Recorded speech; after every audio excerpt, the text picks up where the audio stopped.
اقرأ أخيا. بسم الله الرحمن الرحيم. الحمد لله الذي علم بالقلم علم الإنسان ما لم يعلم، وصلى الله على نبينا محمد وعلى آله وصحبه وسلم. أما بعد، السلام عليكم ورحمة الله وبركاته. أكم جرتان نجيك أبدني سجنتا تينيتان قرآن أكمتك أرانا جرتو درسي الرا قبلني يعني تجرى إلهانك تمراتي أكا ناولين تورتان خانسينين جو. أنا إسماعيل لشوتي سجنتا وجين تورتي غاري. سجنتا دبرتغي ستي harfiiwwan yookaan qubeewwan gareetti qootuudhaan garee tokkoffaa harfiilee afur tan hidhiidhaan uumaman, isaanis faa, miim, baa fi waaw laallee dabarsinee jirra. Arras garee itti aanu garee lammaffaa harfii jaha qabannee dhiyaanne, isaanis haa, غين، حاء، عين، هاء في أليف عقوتو. حرفيلين جان كن حرفي كوكي الرتي أممتو جتشوراني بيكمن. حرفيلي جان كنا توتا لملمان بكا سدتي أدقوتودان أكاتا إدو إسانيتي خينيا. رمتين تكفا توتا ها في أليف وقوته. رمتين لما فا توتا ها في عين. رمتين سدفا توتا خا في غين. تولاني قودا سدين كوكيدا خن إدون كوبين إتي أممتو إرتي رمدمن. توتني جلقبا قبيلين ها في أليف إدون أمم ساني خوكي جمع جلا هقوتو. هرفيلي يخاو قبيليتنا هقو دبسنو أفان كينيا هديرا إلهانكا خوكي جديدتي تكو أدان بناميتي خان سجلي قبيتنا باسن خونيس سجلي ها هقو باسن هفورا gara gadiitii ol dhiibuudhaani sagaleen haa jettu baati. Akkasumatti harfii yookaan qubee aliif hogguu sagalee isii baasnu hafuura gama jalaatii ol dhiibuudhaan kokkee gama gadiirratti sagalee aa jettu tana uumna. Tanaafuu harfiin yookaan qubeen lamaan tun haa fi aan qubee kokkee gama jalaatti uumaman ja'aman.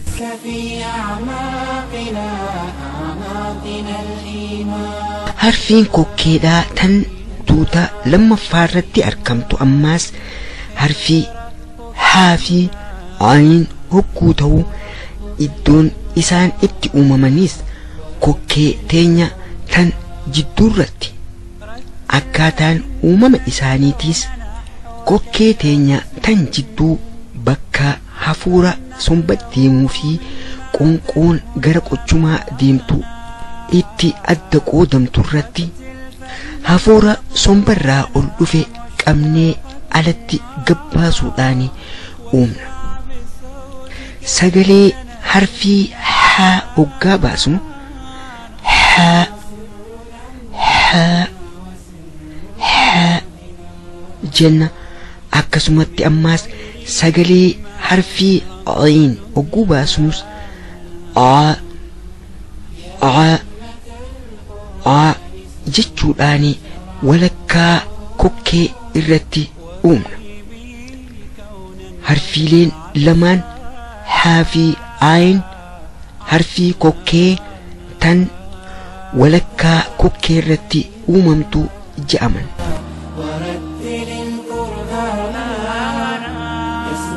Qubeen kokkeedhaa tan garee sadaffaa ammaas harfii haa fi harfii ghayn. Jarri kun iddoon uumama isaanii kokkee gama gubbaa hogguu ta'u arraba gama duubaatii fi xumura huuruudhaa yookaan irkoo gubbaa gara xumura isiitti walitti maxxansinee yookaan kokkee gubbaa cufnee qubeelee lamaan tana dubbisna.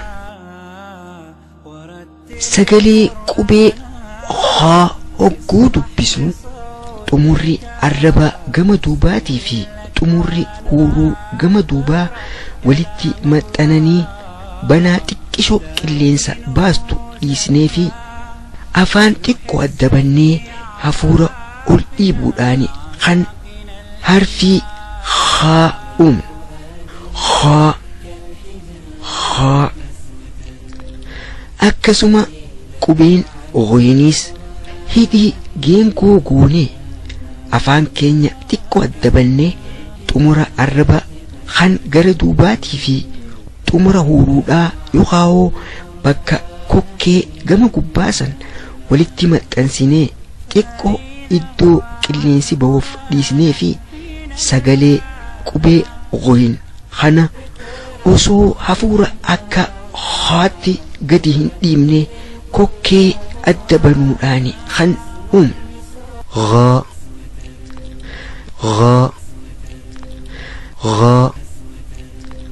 Qubeeleen tuutaa kokkee gama gubbaa irratti uumaman lameen haa fi ghoyn qubeelee sagalee furdoo kannan sababni hogguu isii dubbisnu waan hidhii teenya geengoo gooneef. Walumaa galatti harfiileen yookaan qubeeleen jeheen kun qubee kokkee irratti uumamtu ja'amuudhaan yaamaman. Qubeen ramaddii garee sadaffaa keessatti argamtu qubeelee lama hogguu ta'uu isaanis qubee qaafii fi qubee kaafi.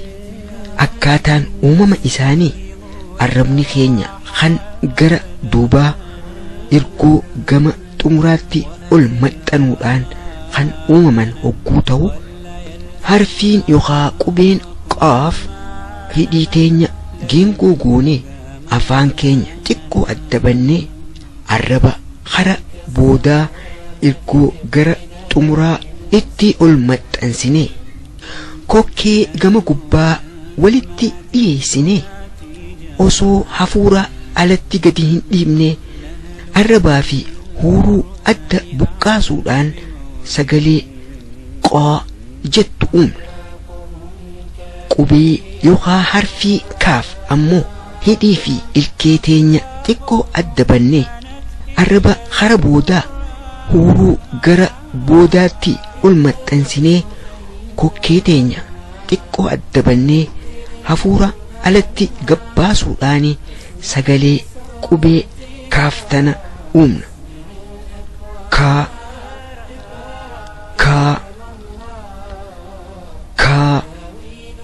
egaa walitti dhufeenyi harfii qaafii fi kaaf harfii arraba gara duubaatii fi huuruu gama duubaarratti uumaman hogguu ta'uu garaagarummaan isaanii ammaas qubeen qaaf hogguu sagalee isii uumnu osoo hafuura gadi hin dhiibne arrabaa fi huuruu adda buqqaasuudhaan kan uumnu hogguu ta'uu harfii yookaan qubee kaaf ammaas akkuma qubee qaaf san tahee kan adda isa godhu hogguu sagalee kaa baasnu hafuura laagaa keessaa gadhiibuudhaan kan uumnu. Kan biraa ammaas harfiin yookaan qubeen qaaf qubee sagalee furdoo kannan hogguu ta'u harfiin yookaan qubeen kaaf qubee sagalee qalloo kannitu jalatti ramadamuudhaan garaagarummaa isaanii hubachuu ni dandeenya.